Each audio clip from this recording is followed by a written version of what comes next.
Hello guys, ito na yung Tagalog version. Meron tayong iti-check, ito-troubleshoot at i-repair na Riston Aqualtis washing machine.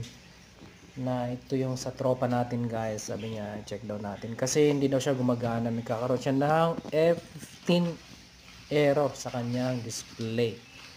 Ngayon guys, ayon sa manual niya, i-check natin yung kanyang mga valves, inlet valves, drain, kanyang internal parts, then kanyang heating element, heating rod. So, ayon sa manual niyan. At saka may mga videos din naman. So, ayan guys, binuksan na natin yan. Check natin guys. Sa una, nabuhay siya, ganyan. Pero nakasend siya ng mayroon siyang malfunction. So, pagka mayroon talagang may sira na parts, hindi talaga siya magtutuloy na mag power on. So, nakikita nyo guys, mayroon siyang F15 error na yan guys, na i-troubleshoot natin, hahanapin natin ano yung nagko-cause sa kanya ng F15 error. Sa una, i-check muna natin yung sa labas, no? Sa labas ng mga parts niya. Physical check up muna tayo, check natin lahat. Ayan. So after nyan, kapag wala naman, siguro natin nakatanggal sa pagkasaksak yung ang unit natin. Tapos saka na natin ito bubuksan ang kanyang cover, no, na nasa taas, itong cover na yan. Usually guys, ito ay nabuksan na namin guys. Ibinalik ko lang itong cover na ito. Yan, nabuksan ko na to. Mayroon siyang screw na dalawa dyan sa likod. So buksan na lang ulit natin para sa sake ng videos na ito. Ayan na nga, nabuksan na natin at i-check na natin lahat ito. Ayan, assembly na yan. Ito guys, check din natin yan, ang mga valves niya, no? Mga valves, lahat ng valves i-check natin. Ito sa inlet water yata yan. So check natin lahat yan guys. May mga barado ba dyan? So ito, yan yung assembly na yan. Yan yung parang metal yan eh, metal na alloy yata. Diyan nasa loob ang heating element, heating rod. Ayan oh, ay kanyang terminal dalawa. Diyan tayo magte-test ng terminal na yan. I-check natin kung may resistance nga yan. So alam naman natin na ano yan na resistive load madidetect natin diyan dahil yan ay heating element.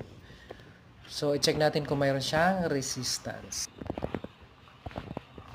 At dito naman banda kanyang manual drain. Ayan. Check din natin yun. Kanyang controls. Ayan, okay naman. Ito yung kanyang cover. Front load siya. Balik ulit tayo dito sa taas. So, yan guys. Ang mga i-check natin. So, gamit lang tayo dyan ng multimeter tester. So, ang ginamit ko dyan, digital multimeter tester. Pwede tayong gumamit din ng analog. So, sa digital naman, wala namang problema. I-set lang natin yung sa resistance ng 200 ohms. So, make sure lang natin kung talagang meron siyang resistance. So, may masusukat siguro tayong mga 2 ohms dyan, 4 ohms like. Parang ganun. Pero katulad yan, wala tayong nabasang resistance guys. Oh. So, ibig sabihin yan, open yung kanyang heating element, no? Heating rod, no? Open siya, oh.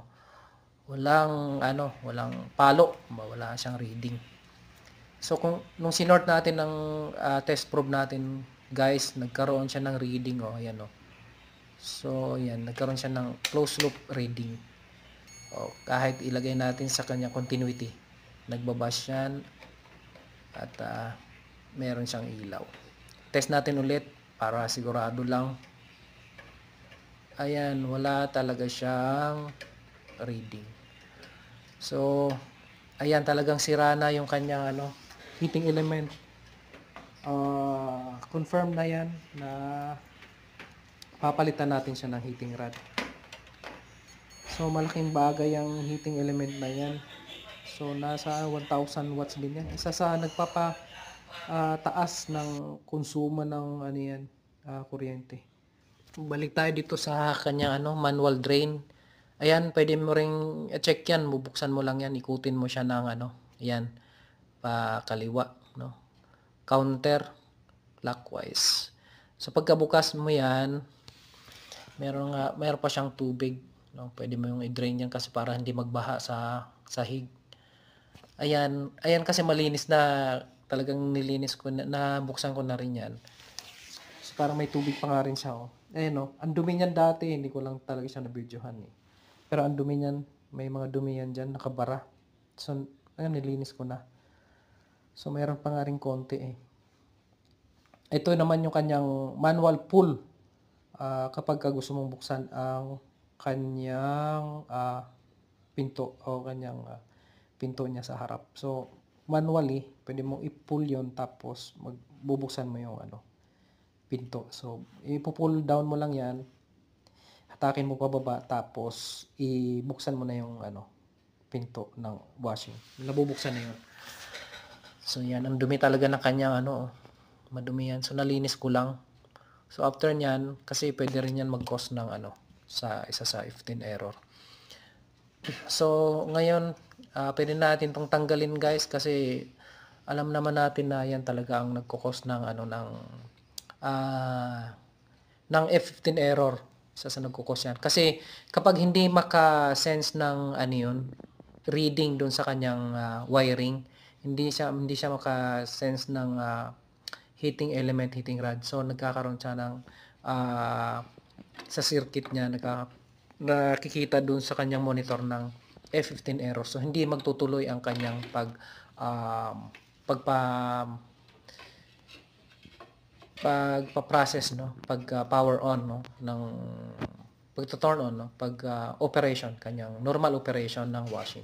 So hindi magtutuloy 'yon kapag mayroon siyang F15 error. So lahat kasi ng parts niya is i-check muna ng system yan kung gumagana ba yan lahat. Kapag hindi magtutuloy ng normal operation ang kanyang system.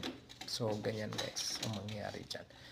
So, tatanggalin lang natin yung parts na yan at bibili lang ulit tayo, no? Order tayo sa online, pwedeng sa Lazada at saka sa Shopee. Tingin ko mura lang yung parts na yan. At kung meron naman sa shop, dadalhin nyo lang itong sample na ito. Ipapakita nyo yan sa technician, doon sa shop. So, kung meron ba sila, no? Sa washing machine, sa mga appliances shop. So, yun na, guys. Meron siyang ito. May binaliktad na namin. Meron siyang mga kalawang-kalawang konti dito.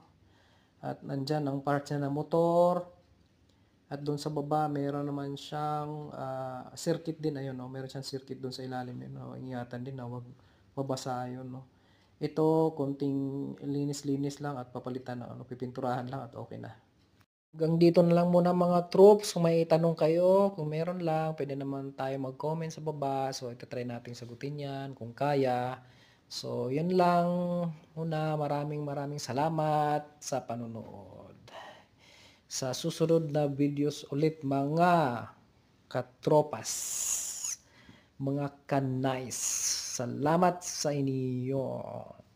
Ayan, sa susunod ulit nating pagkikita. Aba, ayan ang nakaprint pa yung ating nabidyohan ko pa pala para kung kailangan na parts. Ang hirap kasi nito, ang bigat, sobrang bigat ng unit na to, guys. Nasa kulang-kulang 90 kilos ito. So, medyo may kabigatan talaga. Salamat, guys!